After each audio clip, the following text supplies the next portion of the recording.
네, 안녕하세요. 안녕하세요. 네, 오늘 제가 궁금한 게요. 많은 가정에서 문제가 발생하곤 하는데 가정이 망가지는 대표적인 이유는 뭘까요? 가족 간의 주고받음이라는 원리가 있습니다. 주고받는 원리요? 그렇죠. 이 세상에 일종의 우주의 법칙이라 할 수 있는 게 뭐냐면 거래예요. 모든 건 거래입니다. 관계도 마찬가지예요. 이익을 주고받는 것이 아니라 서로의 애착을 주고받는 거래죠. 만약에 부모가 자녀에게 충분한 애착을 주지 못하면 불균형이 발생하게 됩니다. 그러나 늘 평생 동안 어쩌면 부모에게 받지 못했던 사랑을 그리워하고 일종의 결핍감으로 평생 살아갈 수도 있습니다.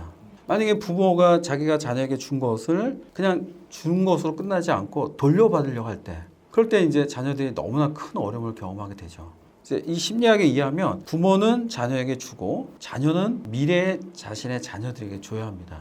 그런데 부모란 이유로 자녀들에게 대가를 요구합니다. 우리 집에 자랑스러운 아이가 돼야 돼. 엄마를 위해서 이렇게 희생해야 돼. 하지만 네가 이걸 안 해주면 나는 너 싫고 너 버릴 거야. 비록 뭐 호적 관계를 정리할 수는 없지만 너와 나의 관계는 끝난 거나 다름없어 라고 암묵적으로 말하는 부모가 너무 많습니다. 부모가 지금까지 뭐 이렇게 키워주고 금전적으로 지원해주고 그러면 나중에 바랄 수 있는 거 아닌가요? 그렇죠. 바랄 수는 있죠. 하지만 부모가 준 만큼 자녀가 돌려줄 수는 없다는 거죠. 자녀는 역시 부모에게 고마워하고 돌려준다면 너무 좋겠죠. 하지만 그 기본적으로 돌려주는 거는 부모가 아닌 자기 미래의 자녀와 가족에게 돌려줘야 된다고 봅니다. 네. 또 이런 경우도 있는 것 같아요. 사실 부모가 돌려받기 위해서 하는 건데 자식을 위해서 내가 이제 희생을 말하는 거야 라고 이제 하는 부모님들도 있는 거예요. 너무 많죠. 그게 사실 오늘날 한국에 있는 많은 부모와 자녀 관계 안에 주요 원인이죠. 너를 위해서 하는 거지. 엄마가 뭐 명문대 가는 거니? 네가 가는 거지. 라고 하지만 그게 있는 거잖아. 사자 들어간 누구의 아빠, 누구의 엄마, 그리고 또 이 부모가 되고 나면 신분이 있습니다. 가까이 보면 우리 서열이 그 신분이 있잖아요. 특히 교실에서나 사회에서나. 근데 이 부모가 됐을 때 또 중요한 서열은 뭐냐면 자녀가 얼마나 공부 잘하는가, 자녀가 얼마나 잘 나가는가가 바로 부모의 신분이기도 합니다. 그러다 보면 자녀가 잘 되는 것만이 아니라 내가 그만큼 인정받고 싶고 사람들한테 잘했다는 말을 듣고 싶은 그 욕구들이 혼합되어 있다는 거죠. 지금 그렇게 부모가 나한테 어떤 요구를 하는 상태라면 지금 자식 입장에서 어떻게 이러한 문제들을 어쨌든 가정이라는 건 버릴 수 있는 게 아니잖아요. 없죠. 그다음에 어쨌든 문제를 해결해야 되는데 네. 뭔가 이거를 해결하려고 많은 자녀들의 제가 관찰하는 내용을 보면 부모와 싸워요. 부모를 나름대로 설득시켜야 되니까 그러면서 신경전을 벌이고 그리고 싸우고 나서 죄책감에 빠지고 그리고 훅 우울증에 들어가고 또 그런 자녀에 대해서 부모를 또 인정도 하지 않고 말 그대로 악순환이죠. 이제 목표도 멀어져 가고 부모로부터 인정도 못 받는 그런 악순환이 되어집니다.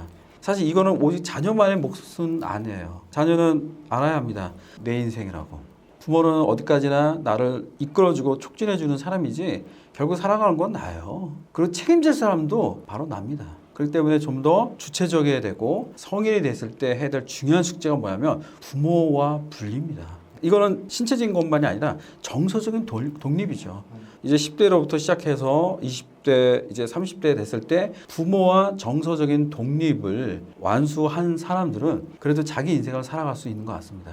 제가 주변에 어떤 사람 얘기를 들었는데 그 사람이 이제 사회 초년생인데 부모님에게 차를 사준 거예요. 그랜저. 네. 맞아. 그리고 또 이제 용돈으로 매달 100만 원씩.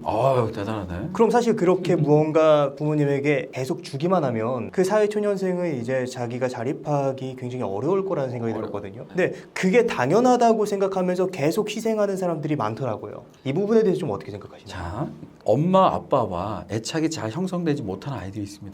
사실 문제 청소년들의 99%는 화가 나는 거예요. 엄마 아빠에게.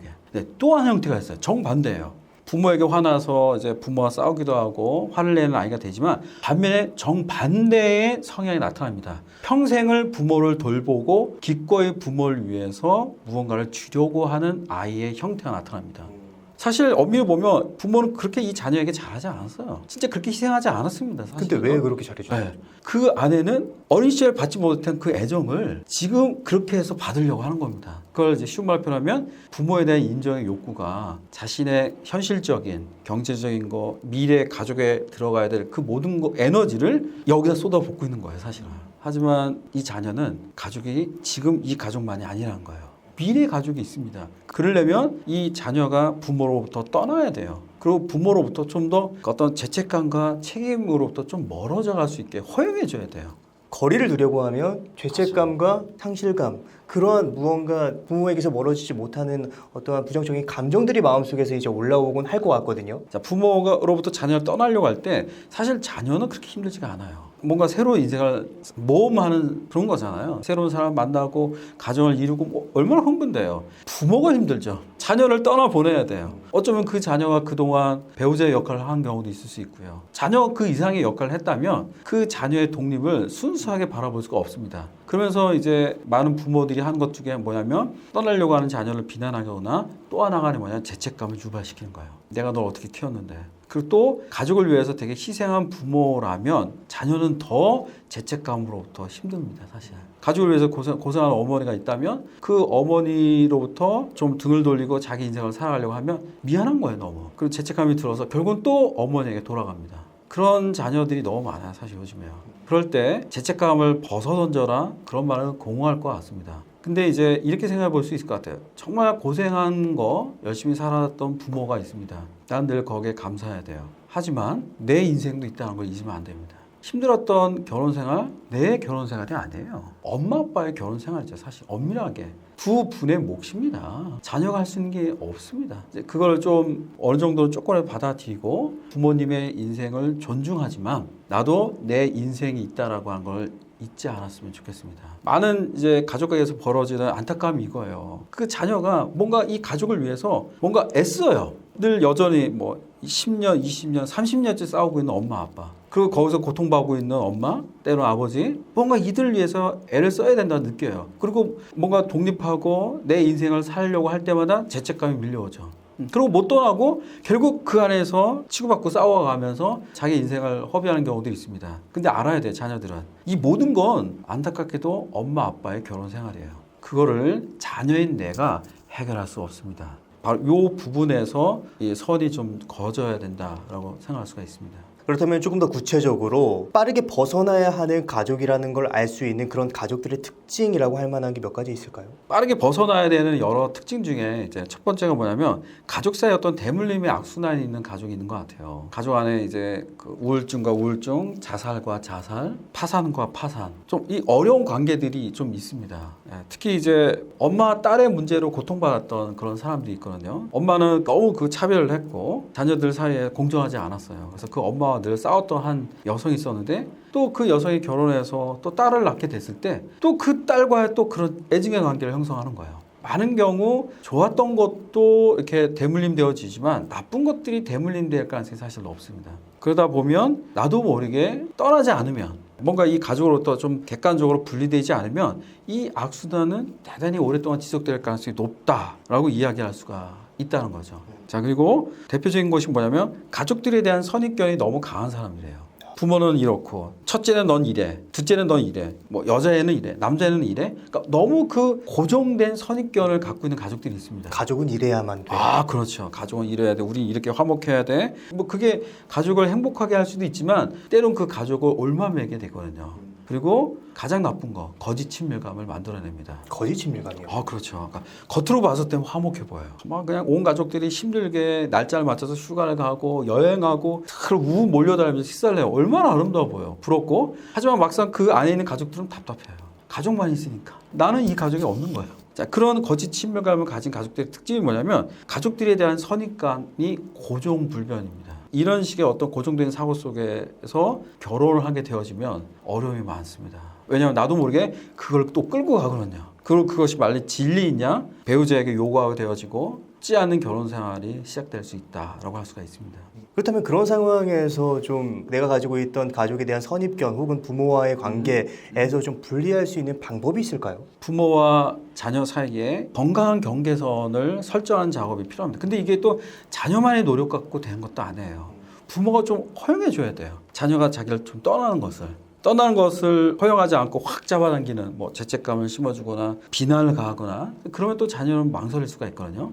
그리고 또 자녀 측에서도 변화가 필요합니다. 용기가 필요합니다. 떠날 용기. 그렇죠. 용기를 내서 대인관계와 이제 성인으로서 삶의 그 네트워크를 스스로 형성할 수 있는 용기가 필요하죠. 요즘에 뭐 1인 가구가 되게 많이 확산되고 있잖아요. 요즘에 추세를 보면 이제 대학을 졸업하고 취업을 하고 나면 거의 상당수가 이제 독립을 하는 걸 봐요. 그러니까 부모님과 더 이상 살지 않더라고요. 혼자 사니까 이제 독립됐겠네요? 아니죠. 주거만 사실 독립인 경우들이 많아요. 여전히 정서적으로 의존돼 있으면 공간이 분리됐다 할지라도 여전히 이 부모의 통제 메커니즘은 강력하게 작용이 된다라고 할 수가 있을 것 같습니다. 그렇다면 정서적인 독립이 굉장히 중요할 것 같은데 그렇죠. 정서적인 그렇죠. 독립은 어떻게 하죠? 정서적 독립은 한마디로 표현하면 이거예요. 성인이 되는 겁니다. 자, 성인이 뭐냐? 이 세상에 나 혼자 있다는 걸 아는 거예요. 아동기 때는 몰랐습니다. 나는 혼자가 아니라고 생각하죠. 엄마가 있고 아빠가 있고 사고 치면 엄마 아빠 다 해결해 주잖아요. 성인은 이거예요. 나 혼자구나. 내가 해결해야 되고 내가 갖고 있는 그 문제를 사랑하는 엄마 아빠에게도 말을 할 수 없는 상황이 옵니다. 사랑함에도 불구하고 그분들이 나에게 힘이 됐다는 걸 알면서도 이 문제를 누구에게도 말 못하는 거예요. 그런 문제들이 찾아오죠. 그럴 때 알아야 합니다. 내가 혼자라는 거. 바로 내가 혼자라는 그 인식에서 정서적 독립은 시작되는 거예요. 그러니까 여전히 정서적으로 독립되어 있지 못한 그런 이제 청춘들을 보면 그들에겐 그게 있어요. 나 혼자 아니야. 내 뒤에 엄마 아빠 있어. 그리고 뭔가 문제 생기면 바로 뒤에 도망가서 엄마 아빠의 그늘에 숨으려고 합니다. 의존적이고 책임을 지려하지 않는 그런 성향을 냉정하게 볼 수 있습니다. 그게 어떻게 보면 한편으론 부모가 굉장히 밉고 싫을 때도 있지만 한편으로 의지가 되는, 그렇지만 그 의지가 바람직하지 않은. 그렇죠. 네. 냉정한 겁니다. 제 이 이야기를 듣는 분은 어떨지 모르겠지만 20대가 된 우리는 알아야 돼요. 결국은 내가 다 결정하고 선택하고 아무리 부모의 권유라 할지라도 결국 모든 결과는 내가 다 책임져야 되는 거 아니겠습니까? 이런 노력들이 이제 정서적 독립이라고 하는 주제 속에서 펼쳐진다라고 할 수가 있습니다. 아까 말씀해 주셨던 혼자라는 그 말이 어떻게 보면 굉장히 좀 외롭게 느껴지기도 하지만 그렇기 때문에 자유로울 수 있고 그렇기 때문에 내가 더 삶에 책임을 질 수 있는 태도를 가질 수 있을 거라는 생각이 들었습니다. 아, 맞습니다. 진짜 내가 혼자 느낀다는 게 너무 냉정한 거 아니에요? 라고 할 수도 있습니다. 하지만 혼자이기 때문에 난 누군가 필요한 거예요. 혼자 살 수 없잖아요.